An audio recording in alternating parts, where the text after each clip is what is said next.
Как видим, в комплектации у нас сам планшет, кабель USB Type-C и кабель для подключения к диагностическому разъему автомобиля.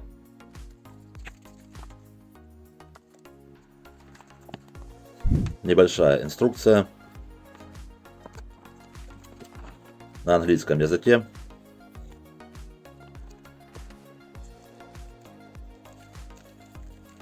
Сам прибор. На приборе у нас клавиша включения, разъем для подключения диагностического кабеля, а также разъем Type-C и слот для карты памяти. Диагностический кабель и кабель USB Type-C. Кабель довольно толстый. Итак, друзья, подключился я к Wi-Fi. Изменил интерфейс на русский язык. Давайте кратко покажу вам, что здесь есть. Здесь у нас настройки. Здесь можно изменить язык, единицы измерения. Советую устанавливать метрические. Дальше Wi-Fi соединение. Отображать, это у нас не совсем корректный перевод, настроек дисплея. Здесь мы можем установить яркость экрана. Сейчас он у меня полностью на минимуме яркости. А также установить время сна.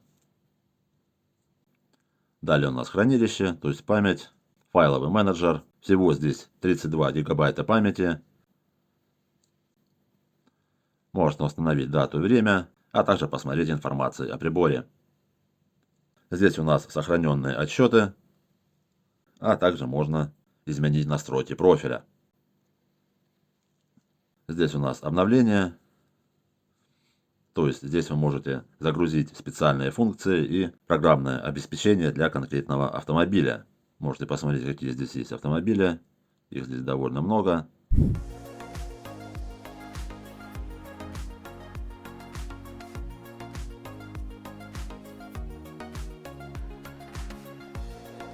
То есть выбираете, какой вам необходимо диагностировать автомобиль, и устанавливаете это программное обеспечение. Допустим, вот таким образом.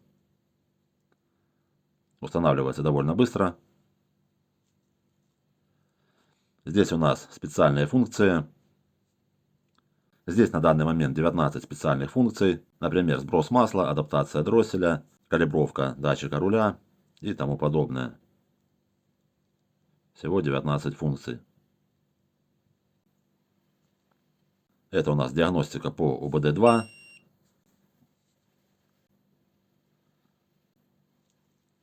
И здесь у нас диагностика всех систем, либо автосканирование.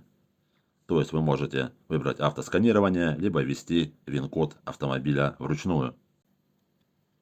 Сейчас подключусь к автомобилю. После подключения колодки диагностики прибор начинает автоматически заряжаться от аккумуляторной батареи автомобиля. Давайте покажу вам, как прибор может справиться с диагностикой довольно немолодого автомобиля Chevrolet Lachetti. Здесь установлена система Евро-2. То здесь мы можем либо выбрать автосканирование, либо ввести ВИН-код автомобиля вручную. То же самое можем сделать в разделе «Диагностика». Для этого вам необходимо заранее установить необходимое программное обеспечение. Я уже установил. Выбираю Chevrolet.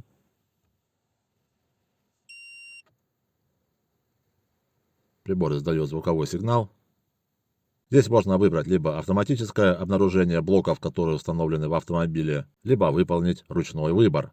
Данный прибор может работать с 4 блоками, то есть блок управления двигателем, блок управления автоматической трансмиссией, с блоком подушек безопасности и с блоком системы ABS. На этом автомобиле установлена ручная коробка передач, также установлена система ABS и система подушек безопасности. Давайте я вам покажу, как подключиться к системе ABS. Выбираем год автомобиля.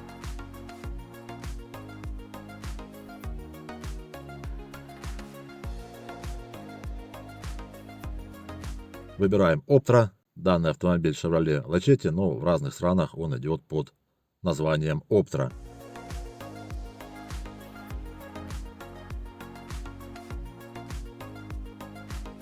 Двигатель 1.6. Механическая коробка. Евро-2. Контроль тяги нет.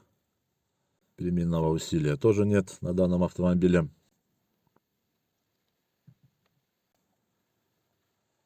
Давайте я вам покажу систему ABS.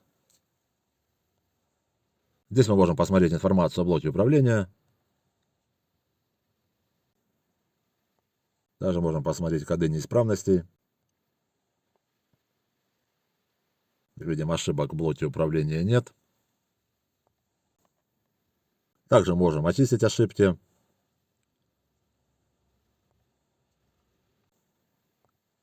И посмотреть поток данных. То есть параметры. Здесь самое главное, мы можем посмотреть стандартный набор. Это скорость вращения каждого колеса. Если скорость одного из колес значительно отличается от остальных, значит есть какая-то неисправность именно в цепи данного колеса. То ли датчик, то ли его проводка, то ли задающий диск. Также мы здесь можем посмотреть состояние реле клапана, напряжение аккумуляторной батареи, также нажата педаль тормоза или нет. Сейчас нажму на педаль, нажал, отпустил, нажал, отпустил. Все работает довольно быстро, скорость передачи данных довольно хорошая.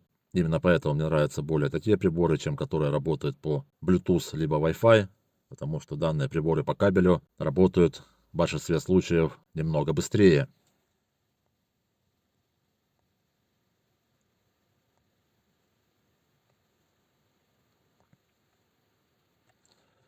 Такие параметры. Давайте я теперь покажу диагностику блока управления двигателем. Для этого выбираем ОБД2. Здесь мы можем выбрать необходимый протокол, по которому прибор подключится к блоку управления двигателем. Либо, если вы не знаете, по какому протоколу подключаться, тогда можете выбрать автоматическое сканирование. Сейчас прибор переберет все возможные протоколы и по какому-то подключится к блоку управления двигателем. Здесь мы также можем посмотреть ошибки в блоке управления двигателем.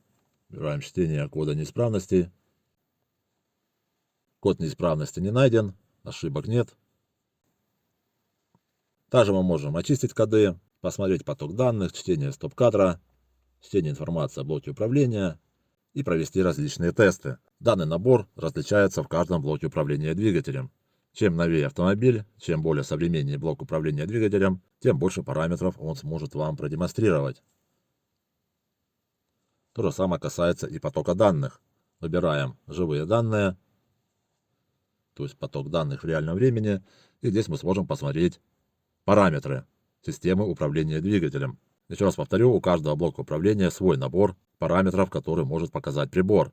То есть это зависит не столько от прибора, сколько от блока управления двигателем. Как мы видим, кодов неисправности у нас нет, состояние лампы неисправности у нас выключено.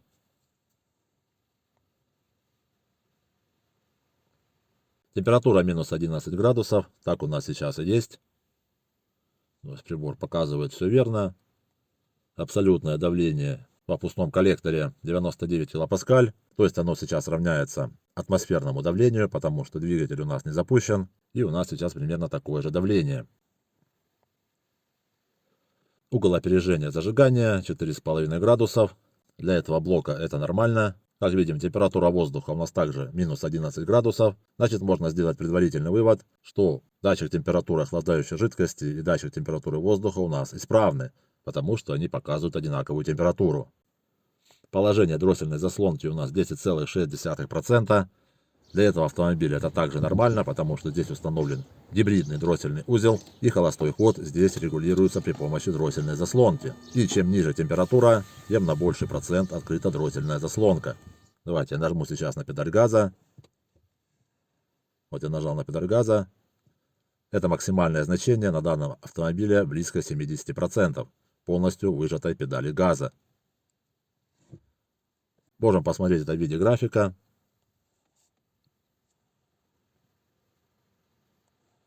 Сейчас нажму на педаль газа. Отпускаю. Нажимаю. Отпускаю. Работает довольно быстро.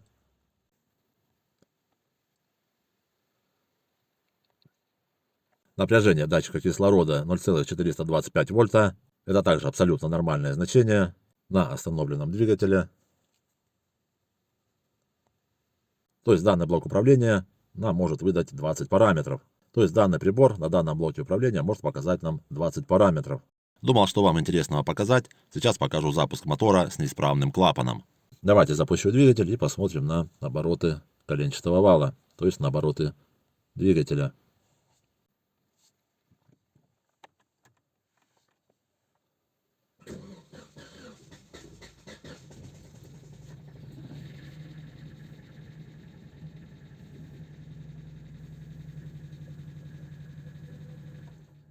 Вот такой запуск у проблемного мотора. В общем, вот такой простой и несложный прибор, с довольно дружелюбным интерфейсом, пожизненными бесплатными обновлениями, с поддержкой карты памяти, с довольно хорошим экраном и с хорошей скоростью передачи данных. Да, это более урезанная версия, но этого вполне достаточно для рядового автолюбителя. Диагностика 4 блоков, 19 дополнительных функций. Этого вполне достаточно для обычного автолюбителя. Если же вам понравился данный прибор и вы захотите его приобрести, то, как всегда, вы сможете это сделать по ссылке в описании.